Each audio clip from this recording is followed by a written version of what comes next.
십계명은 하나의 원리예요.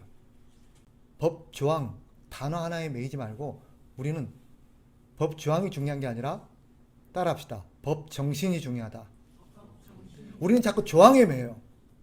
1번 조항이 뭘 말하느냐, 그 조항에 매이는 게 아니라 1번 조항에 담긴 정신이 뭐냐가 더 중요한 거예요. 그래서 사람들은 율법 조항에 매였죠. 그걸 문자적으로 자꾸 해석하고 규명하고 문자적으로 지키려고 했어요. 오죽 답답하시면 율법의 제정자이신 우리 주님이 직접 오셔서 야, 법이 내가 너한테 준 십계명은 그런 게 아니야 라고 새롭게 법 정신을 해석해 줬죠. 그죠? 그 법 정신을 설명해 준 게 뭐예요? 산상수훈이에요. 그래서 십계명의 바른 해석, 십계명에 대한 바른 법 정신을 설명해 놓은 것이 산상수훈이다. 간략하게 각 계명에 담긴 법 정신이 무엇이고 하는 것들을 좀 간략하게 좀 설명을 드리고 좀 넘어가려고 해요. 이것이 우리가 삶 속에서 하나님 주신 어떤 규례, 규율, 규준에 대해서 가르쳐주는 바이기 때문입니다. 자, 1계명은 뭔 것 같아요? 하나님만을 섬기라는 것입니다. 하나님만이 우리가 섬겨야 될 유일한 신이시다는 거예요. 하나님 외에는 다른 하나님이 없어요. 하나님만이 우리가 섬기고 우리가 믿어야 될 유일한 하나님이시다. 바꿔 말하면 우리는 하나님을 가장 사랑해야 된다라는 뜻도 됩니다. 이 세상에서 가장 우리가 사랑해야 될 분은 누구시다? 하나님이시다. 대부분 하나님보다 더 사랑하는 게 있죠, 그죠? 솔직히. 네, 실제로 우리가 하나님보다 더 사랑하는 게 너무 많이 있어요.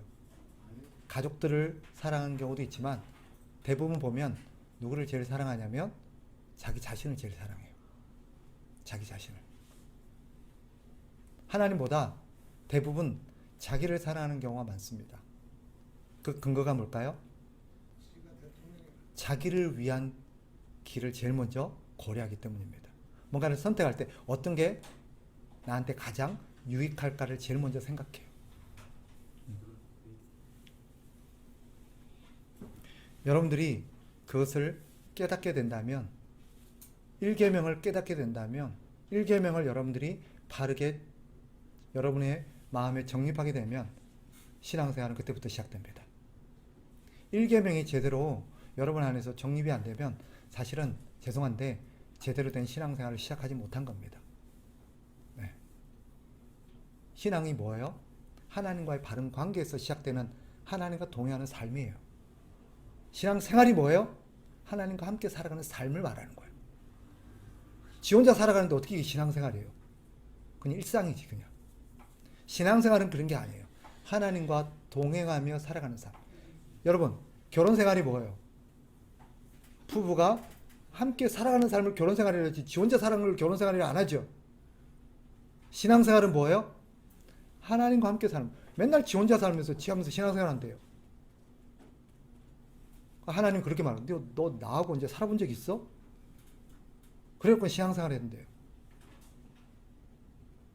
착각하지 마세요. 신앙생활은요, 지 혼자서 뭔가 열심히 하는 삶이 아니에요.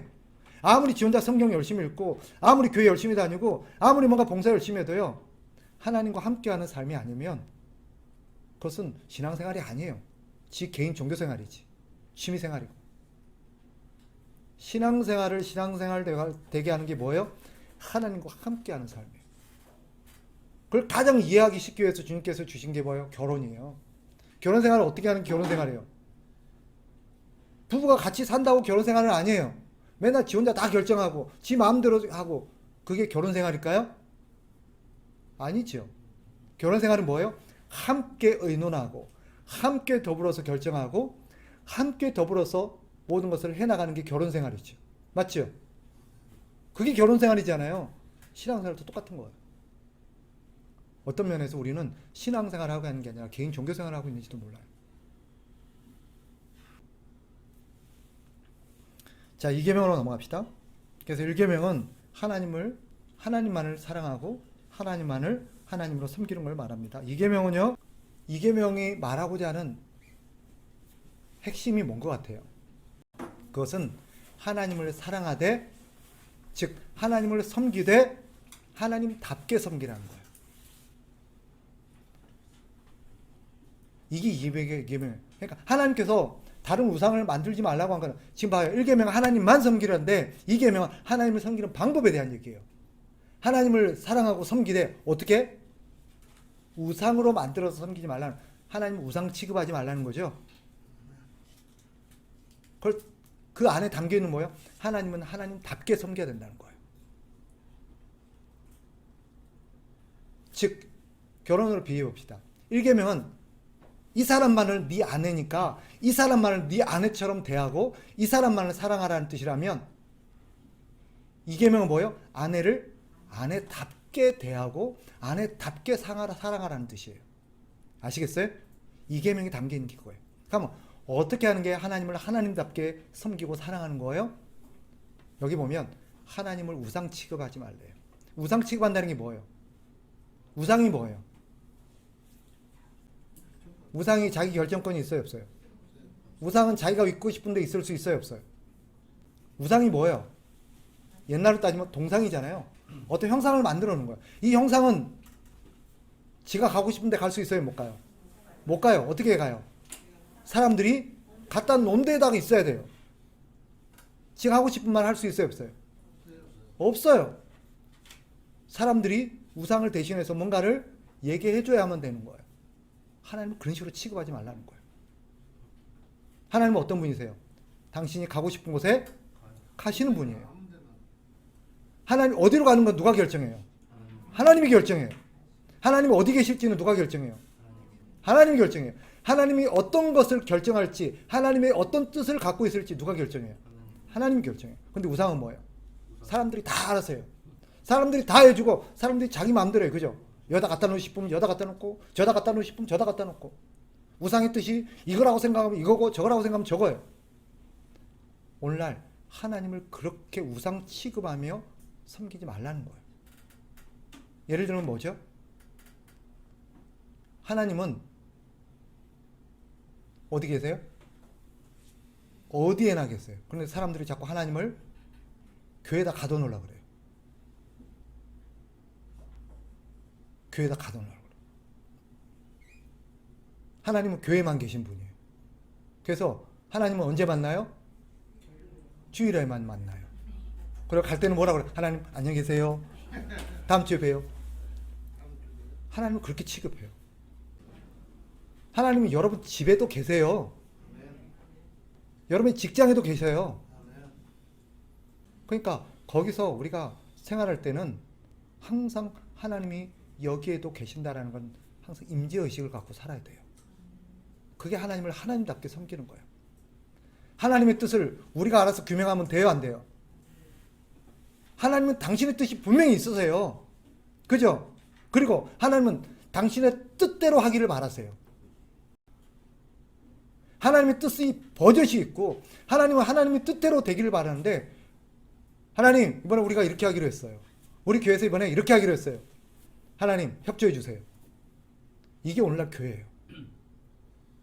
이게 오늘날 우리 가정의 문제예요. 이게 오늘날 우리 직장생활의 문제예요. 하나님이 지금 하나님답게 대접받고 있는 거예요? 마치 결혼한 배우자가 있는데 지가 다 결정해놓고, 여보 나 이렇게 하기로 했어, 따라와. 배우자가 느끼는 마음이 뭐겠어요? 저 사람이 지금 나를 뭘로 생각하는 거야? 같이 살 수 있어요? 사랑받고 있는 거예요? 그랬고 내가 당신을 얼마나 사랑하는데. 우리가 하나님 앞에 지금 그 짓을 하고 있는 거잖아요. 자기가 다 결정해놓고 자기가 다 계획해놓고, 하나님 이렇게 하기로 했어요. 내가 하나님 사랑하는 거 알죠? 뭘 사랑한다는 거예요 도대체? 그게 사랑하는 거예요? 아니죠. 무시하는 거지. 그게 하나님 우상 취급하는 거예요. 하나님을 그렇게 섬기지 말라는 거예요. 이게 2계명이에요. 3계명. 하나님의 이름을 망령되게 일컫지 말라. 어떻게 하는 것이 하나님의 이름을 망령되게 일컫는 거냐, 부르는 거냐? 이 안에 담겨 있는 거 뭐예요? 하나님의 이름이라 그러죠. 여호와의 이름. 여호와 이름은 뭘 말하는 거예요? 여호와의 명예예요. 그죠? 명예를 더럽히는 짓 하지 말라는 거예요.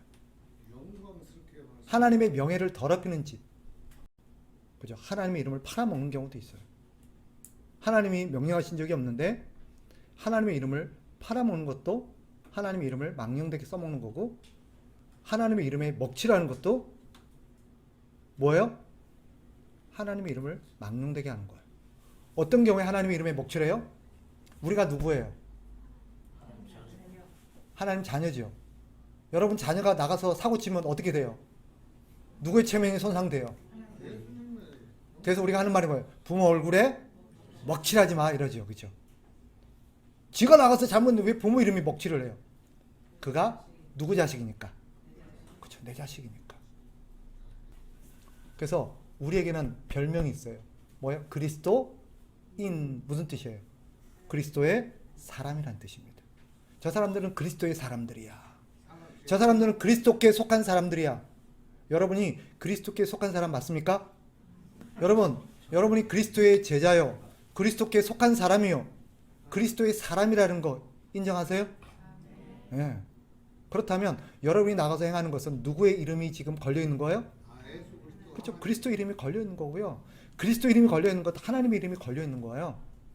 나가서 여러분들이 행실을 바르게 하지 않는다든지 죄를 짓는다든지 문제를 일으키면 여러분 부모 얼굴에만 먹칠하는 게 아니라 그리스도의 이름에도 먹칠을 하는 거예요. 아시겠어요?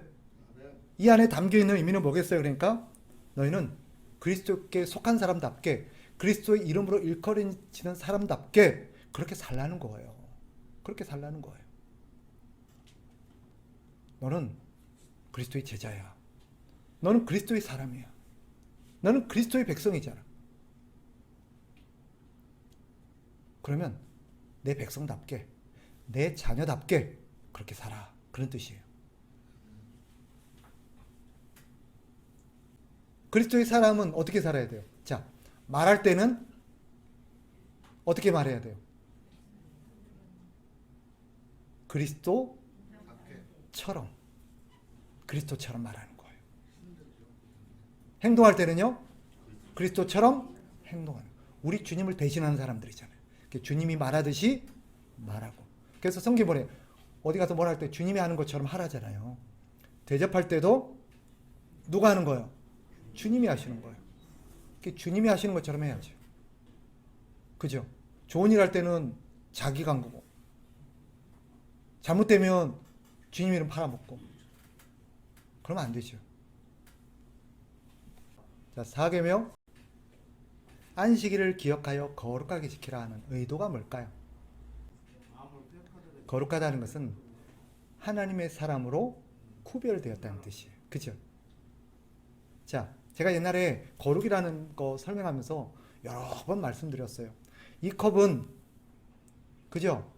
그냥 컵이에요. 그런데 이것이 하나님 앞에 드려지면 뭐 했다 그래요? 거룩하게 되었다고 말해요. 거룩하게 되었다는 건 뭐예요? 이제는 하나님의 것으로 구별된 거예요. 재료가 달라졌다든지 모양이 달라져서가 아니에요. 뭐가 달라진 거예요? 그렇죠. 용도가 달라진 거예요. 거룩하다는 건 그거예요. 자신을 위해 살던 사람이 이제는 하나님을 위해 사는 사람으로 바뀐 것을 뭐하다 그래요? 거룩해졌다 그래요. 그렇게 거룩해진 사람을 뭐라 그래요? 성도라고 그래요. 거룩해진 장소를 성소, 성전이라고 말해요. 그죠? 거룩해진 나를 성일이라고 불러요. 성일. 아시겠어요? 거룩해진 나를 성일이라 그래요. 그럼 거룩해진, 여기서 다시 가야 돼요. 거룩하게 지켜라는 말은 우리가 어떤 존재가 되라는 거예요? 거룩해지라는 뜻이에요. 즉 무슨 말이에요?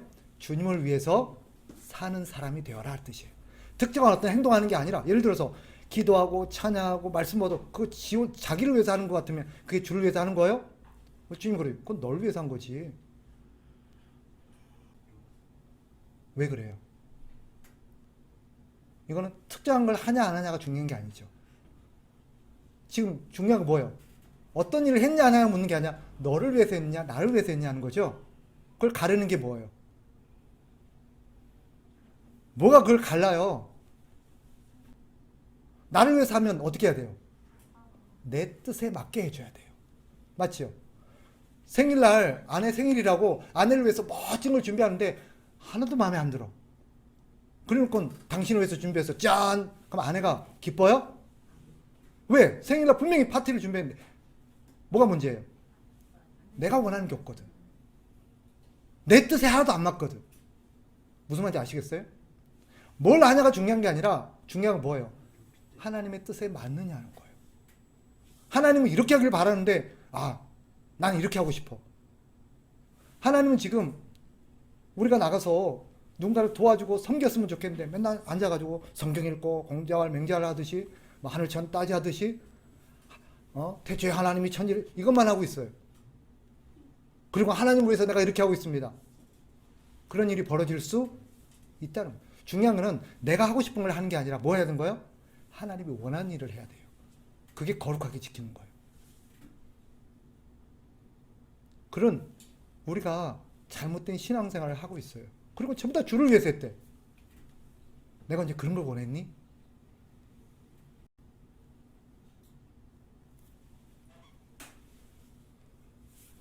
이걸 가장 잘 보여주는 성경의 사건이 있어요.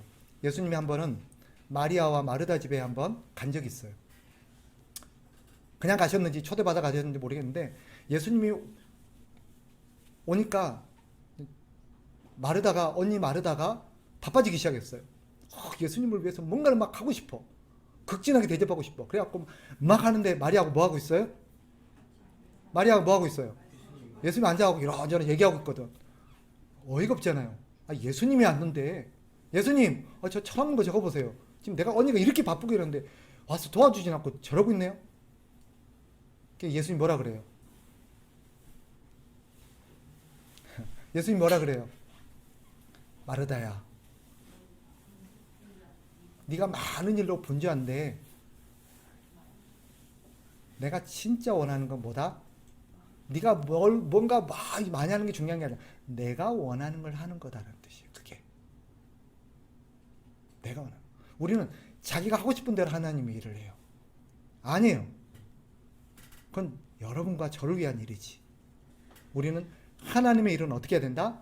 하나님이 원하시는 대로 해야 돼요. 아무리 열심히 해도 그것은 여러분을 위한 일이 될 수 있어요. 다시 사계명으로 돌아옵시다. 안식일을 기억하여 거룩하게 지킨다는 거. 거룩하게 지킨다는 게 뭐예요? 하나님을 위해서 사는 걸 말하는 거예요. 하나님을 위해서 사는 거. 그날을 하나님을 위해서. 그럼 안식일이 언제예요? 네.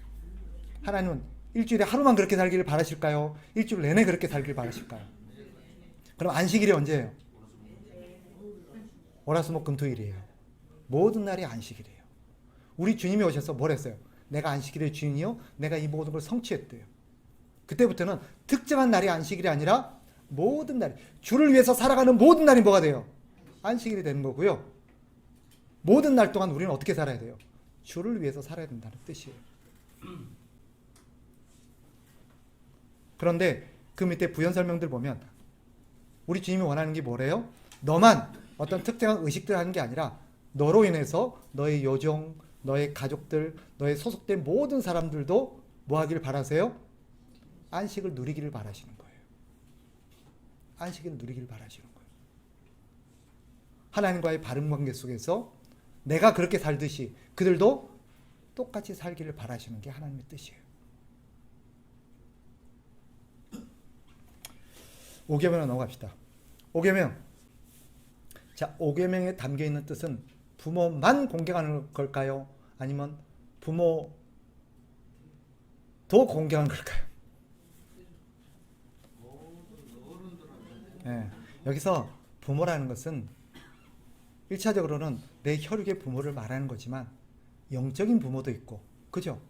또 잠재적으로 여기서 말하는 거는 모든 사람들을 공경하는 걸 말하는 거예요. 모든 사람들. 위에 사람만이 아니에요. 내 위에 사람만 아니라 내 밑에 사람도. 우리가 더불어 살아가는 모든 사람들을 공경하며 사는 거예요. 이 공경의 다른 표현이 존중이라고 표현할 수 있어요. 존중. 존중하며 사는 거예요. 그래서 이웃을 존중하며 사는 것이 공경. 그 출발은 뭐예요? 부모로부터 시작돼요. 부모로. 좁은 의미로는 부모를 존중하고 공경하는 거지만 넓게는 우리가 관계 맺고 있는 모든 사람들을 공경하고 존중하는 것입니다. 그러니까 하나 물어봅시다. 어떤 게 하는 게 공경이에요? 아까 존중이라 그랬잖아요. 그 뭐예요? 모든 사람은 하나님의 형상으로 지음받은 존재예요. 하나님의 형상으로 지었다는 것은 그에게는 하나님의 권위와 하나님의 가치가 녹아 있어요. 그래서 가장 쉬운 표현으로 죽게 하듯 하는 거예요. 우리 주님을 대하듯 하나님을 대하듯. 왜? 하나님의 사람이고 하나님 만드신 분이잖아요. 그러니까 하나님을 대하듯 그렇게 귀하게 대하는 것이 존중하는 거다. 6계명은요? 뭘까요? 자, 어떻게 하는 게 살인하지 말아요? 사람 목숨 안 빼앗으면 안 살인하는 거예요? 어떻게 살인하지 않는 거예요? 자, 요즘은 살인도 다양화가 됐어요. 그죠?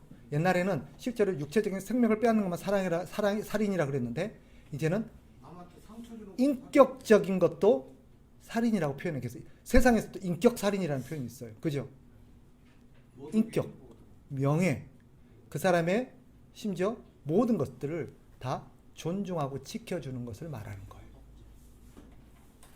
그 사람의 인격, 생명을 말할 것도 없고 그 사람의 인격. 그러면 어떻게 하는 게 살인하는 거예요? 인격 모독하는 거. 그죠? 살 가치를 얻게끔 만들어보는 거. 그래서 넓은 의미로서 우리 말 한마디도 살인행위가 될 수 있는 거예요. 그러니까 우리는 뭐요? 살인하지 말라는 의미는 다른 사람의 생명뿐만 아니라 그 사람의 인격과 명예까지도 보호해 줘야 된다는 거예요. 존중해 줘야 된다는 거예요. 7계명은요? 간음하지 말라는 거예요. 간음하지 말라는 게 뭘까요? 간음이 뭐예요? 그거는 배우자가 아닌 사람과 불법적인 성관계를 맺는 걸 말하는 거예요. 그죠? 그런데 이 안에 담겨 있는 진정한 의미는 뭐예요? 이것은 하나님이 허락하지 않는 그런 사람들을 그죠? 불법적으로 우리가 착취한다든지 소유한다든지 관계 맺는 것을 금하는 거예요. 아내를 아내답게 사랑하는 것과 같은 거죠. 그죠?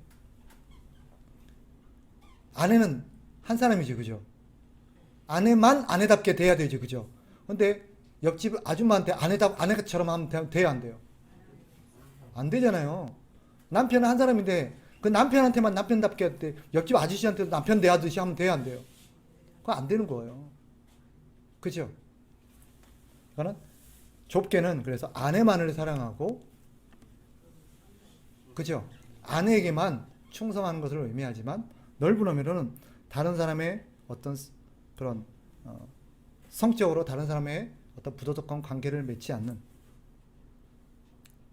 그런 것을 말하는 것입니다. 8계명은요? 도둑질 하지 말래요. 어떻게 하는 게 도둑질이에요? 그렇죠. 남의 재산을 불법적으로 찬탈하는 행위를 말하는 거예요. 내게 아닌 것을 하나님이 나에게 허락하지 않는 것을 불법적인 방법으로 갖게 되는 것을 도둑질이에요. 그죠? 그러면 도둑질 하지 말라는 거예요. 다른 사람의 재산을 존중하고 보호하라는 거예요. 다른 사람이 주신 것은 하나님이 저 사람에게 주신 선물이지 절대 나한테 준 게 아니에요. 근데 내가 그걸 함부로 뺏으면 안 돼요. 그죠? 안 되는 거예요. 꼭 소유물뿐만 아니라 명예도 마찬가지겠죠. 다른 사람에 돌아가야 될 영광, 그걸 가로채는 것도 뭐예요? 도둑질하는 거지. 그죠? 자기가 안 해놓고 자기가 했다고 막 그러면 돼야 안 돼요. 그럼 그 사람에게 돌아가야 될 영광을 내가 가로채는 거예요. 자, 넘어가겠습니다. 9번은 뭘까요? 내 이웃에 대하여 어떻게 하는 게 거짓인가요? 즉 다른 사람의 명예와 체면을 깎아내리는 걸 말하는 거죠. 없는 말을 지어낸다든지, 그죠? 막 흠집을 내고 험담을 하고 그러면 안 돼요. 다른 사람의 명예를 실추시키고 다른 사람의 어떤 명예를 함부로 무너뜨리면 안 됩니다.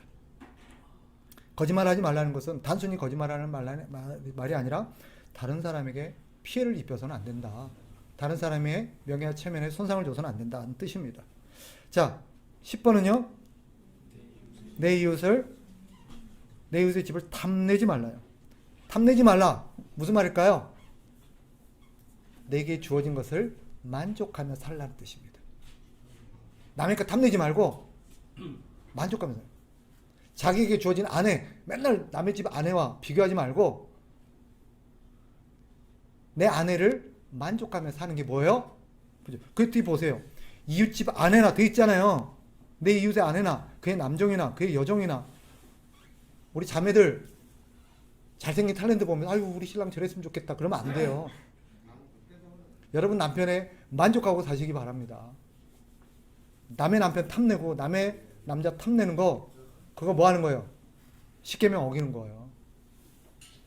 남의 차 그죠? 우리 형제들 맨날 친구 차 사면 배 아파. 저 차. 여러분에게 있는 차 만족하며 살아야 돼요. 차 없으면요? 그렇죠? 없는 대로 만족하고 살아야 돼요. 아 누구는 차가 있는데 누가 이번에 나는 20평 집에 사는데 친구가 이번에 30평 집 샀어. 자기 집 갑자기 우리 집 들어오니까 어때요? 집들이 갔다 집에 들어오면 갑자기 우리 집이 너무 좋아 보이고 그렇게 초라해 보일 수가 없어요. 그런 경험 여러 번 했거든요. 그게 뭐예요? 탐내는 거예요. 우리 주님께서 탐내지 말라는 이 말씀 속에 담긴 의미가 뭐예요? 너에게 주어진 것 만족하며 살라는 뜻이에요. 감사하며 살라는 뜻입니다. 그게 10번째 계명의 뜻입니다.